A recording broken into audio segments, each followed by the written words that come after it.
Hi, my name is Lee. It's September 29th at 2:50 in the afternoon, and I am going to call the DEA offices in my state and the one in Washington in an attempt to find out what sort of notice they're going to give us to be able to get rid of our kratom or whatever we need to do so that we are within compliance of any new legislation that they are attempting to enforce.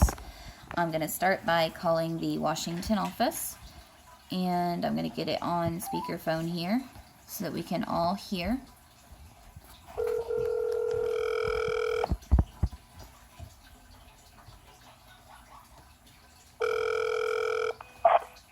Good afternoon, DEA. May I help you? Hi, I would like to speak to someone in regards to the kratom ban, please. Hold on. Thank you. Answer your call.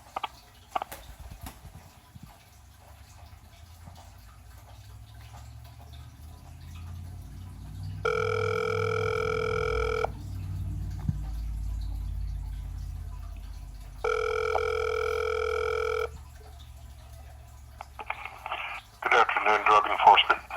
Hi, I am currently a kratom user, and I have heard about the ban that's supposed to go into effect tomorrow. And I was concerned about becoming a felon just overnight, and I was wanting to find out what sort of a grace period or notice that we're going to be given ahead of time so that we can properly dispose of any products that we currently have. The only thing I can do is refer you to the website for the most current information, because I don't have it. And that would be DEA Diversion. That's one word, DEAdiversion.gov. Okay, and so We post all our current regulations and policies on that website. Okay. Typically, what kind of a notice would be given to us in order to comply with this ahead of time?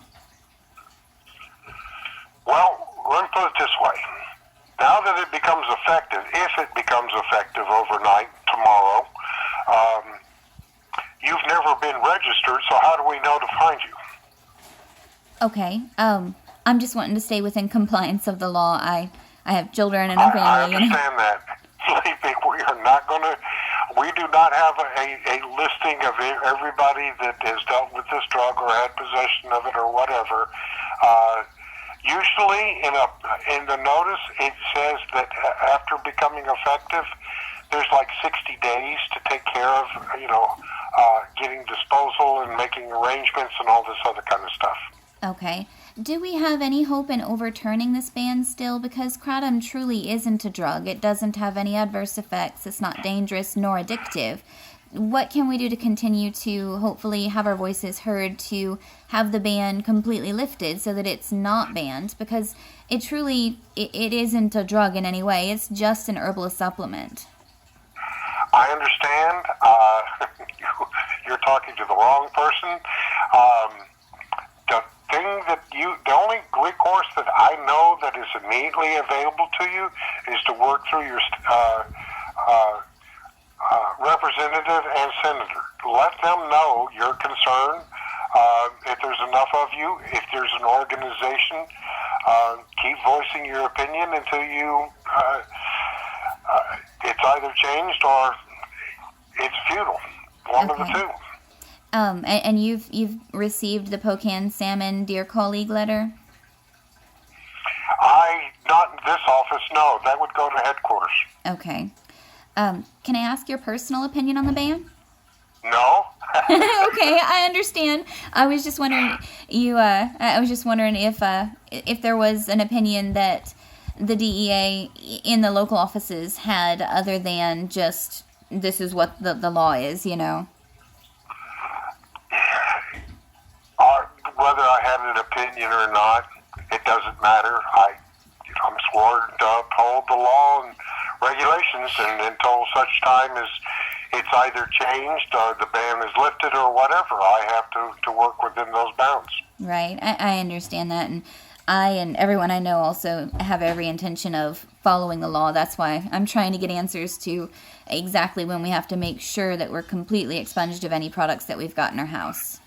We have to give you realistic and prudent time to take care of these matters. Just because it goes into effect on a specific day might 25 years experience, we've never, um, come out the next day and everybody's a criminal. That is never the intent of the law. Okay, awesome. And typically, a realistic expectation would be 60 days, as that's what is typical? 30 to 60 30 days, to 60? yes. Okay. And I'm sorry, I've called several offices trying to actually reach a person. You're the first person I've reached. I keep getting voicemail. What office are you with, please? I'm with the Washington Division. Washington Division, okay. Not headquarters, which is also in Washington, but right. No, we're the field office. Okay, so you're Washington's local office, not the nationwide office. Right. Okay. Okay, awesome. Well, I will check at that website that you've given me, and hopefully we'll win the fight, and none of this will ever matter, because, I mean, it's people like me. I'm a mom. I don't have so much as a misdemeanor on my record. I'm a homesteader, and I have severe chronic pain in my back, and I'd much rather treat that pain with an herbal supplement instead of all the pills that the doctors want to push. I don't want to sit around in a drug haze on pills all day when I can take kratom and it helps the pain without affecting my mental clarity in any way. I understand. Believe me, there's been, from what I hear with my contacts up at headquarters, there's been a lot of discussion about this, and just like the marijuana issue and everything else, it's going to continually be revisited. All I can tell you is you have the right to grieve this, and you have the right to be heard. The main venues that I know that you can go through would be your congressman and your senator. You might also want to contact the FDA. I mean, they're the ones that also have control or influence over the scheduling activity. Okay, I will definitely do that. I do believe that as a whole, the kratom community has been contacting the FDA and the Department of Health and Human Services. Okay. We're kind of throwing a great big net out there and trying to get everyone that we can to understand that kratom's really truly just an herbal supplement like valerian or aloe vera or chamomile, and that's really all that it is. I have never and will never do any kind of dangerous street drugs or any of that. I'm not interested in that. I just want to get rid of the pain so that I can function in life, you know. I understand. Okay, and I greatly appreciate you speaking with me and your empathy, because, I mean, I'm not a drug addict. I just want to be able to live my life just like hundreds of thousands of others out there. Well, keep advocating. That's the only thing I can tell you to do. Yes, sir. That is definitely what we are doing, and thank you so much. I feel much better now, knowing at least I'll be given some sort of notice to be able to get rid of what's in my house, in the case that the ban goes ahead. Again, we don't have any listing or anything like this. Bottom line is, what will happen, and the only way it's going to happen is this product is the availability through stores and other venues are going to become increasingly difficult to obtain, which is going to force people to go through either the internet and import it. If you import it illegally, No, sir. after, then you face the consequences. But whoever has it right now in their house and all that, I have no listing. It would be impossible for us to identify that. So, yeah, we give you proper, appropriate amount of time to either dispose of it, consume it, or whatever you're going to do with it, and until such time as then it becomes effective. Right. And that's awesome. It's really good to know. Because I definitely don't want a felony on my record. that's not something I'm interested in having on my resume. Just keep pursuing the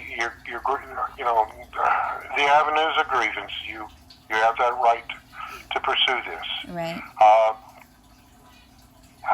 I mean, the only other thing I can tell you is, there's chemical evidence or whatever that these agencies have come up with, not just DEA, alone to put this at a Schedule 1 until such time as other evidence, and if you guys can prove that clinically, that, to change or influence, that's where it's really going to get down to. The evidence that is being presented against kratom, though, these 15 or 16 deaths with kratom in their system, it's along with several other, sometimes illicit and illegal drugs. Those people may have had kratom in their system, but it's been 15 people over the course of all time with kratom in their system, along with either street drugs or massive amounts of painkillers or antidepressants or sleeping pills or something. So that doesn't seem like a whole lot to stand on when, you talk about you get 100,000 deaths per year from acetaminophen. And then kratom's got 15 deaths in all time, and it was along with several other instances. I'm going to cut you off because you're talking to the wrong person. Sure. I have no influence whatsoever in this decision process. Sure, I understand. Are we being heard? Is what we're saying being taken into account by the main office that you know of? I don't know. Okay. I thought... Let me put it this way. You're not going to be ignored. Your correspondence, your complaints, and all this, this 60-day period or the 30-day period for sending in feedback and refuting the findings of DEA, that is a very serious process. It is not ignored. We do not railroad things through. Things are reviewed carefully. But it's got to be scientific. It has got to be evidentiary. Okay, awesome. I will definitely get with the people who have the power to gather reports with scientific evidence showing that kratom truly is safe, so that we can make sure that information has also been presented to the proper people. Everybody's got opinions, and opinions don't influence anything. If you follow that, you got good scientific information. Look, things are always developing. New tests are always coming along, and things like this. Yeah, keep fighting the fight, but it's got to be on a very serious scientific basis, and on analysis that can be, a lot of times, can be simulated or recreated in a lab, with however it is done, so that it can be confirmed. Okay, and do you know who the best person to present information like that to would be? No, I have no idea. Okay, just the main DEA office, is Yes. that? Okay, do you have their phone number? I thought that was who I was calling when I dialed Washington. No. Okay. I can tell you this. If you follow it on the website, it might be there. It probably is. Okay, there was a 202 number ended in, I think 1,000 or something like that. Is that likely it? No, I wouldn't call that. No, that's the deep hole to nowhere. Okay, yeah, that was one of the first numbers I called, and I did get a person at first, but then she transferred me to some other random person, and I got a voicemail, and you and I both know leaving a voicemail at such a big number, it'll never get returned. Right. Okay. Again, the people that issue that, but it's in conjunction with the FDA and everybody, I can tell you that office is liaison and policy. Okay. But that's a DEA headquarters, and I don't know the direct number. Okay. It should be on our website. Okay, I will keep looking there then. I thought that I had found that number. There's a lot of numbers listed there. I can imagine. Okay, awesome. Well, I will, I'll keep contacting the FDA, and I will see if I can track down the actual main DEA number, and we will see what scientific, chemically reports that we can come up with in order to present in rebuttal to these 15 deaths with kratom in their system. Okay. Okay, awesome. Thank you so very much. I really appreciate your help. You have a nice day. Thank you. You too. Bye-bye. Bye-bye. Well, that was a lot of good information. it looks like we'll be given at least, at the very minimum, a 30-day notice, if not 60 days possibly. And he seemed to say to me that possibly he thought the ban was a little ridiculous too. No, he didn't say that, but you could hear by his tone that he didn't think kratom should be one of our big concerns right now. And it shouldn't, because it's not a drug. It doesn't kill people like cocaine and heroin and meth and all those other bad things out there. Kratom's an herbal supplement. That's really all it is. It's no different than coffee or tea or valerian or chamomile or any of those other things. If we let them take away kratom, what's next? What's next? Is it going to be our aloe vera? Because aloe heals. We all know aloe heals. Is it going to be plantain? Are they going to take away the herbs that grow in our yard? How about comfrey? Comfrey heals. Is that one going to be on the list next? Are we no longer going to be able to legally forage in our own yard for healing herbs? So we need to keep up the fight, put the pressure on the FDA and the DEA main number, the main office, and see if we can come up with some actual scientific reports proving that kratom is safe. Thank y'all so much. See you later. Bye.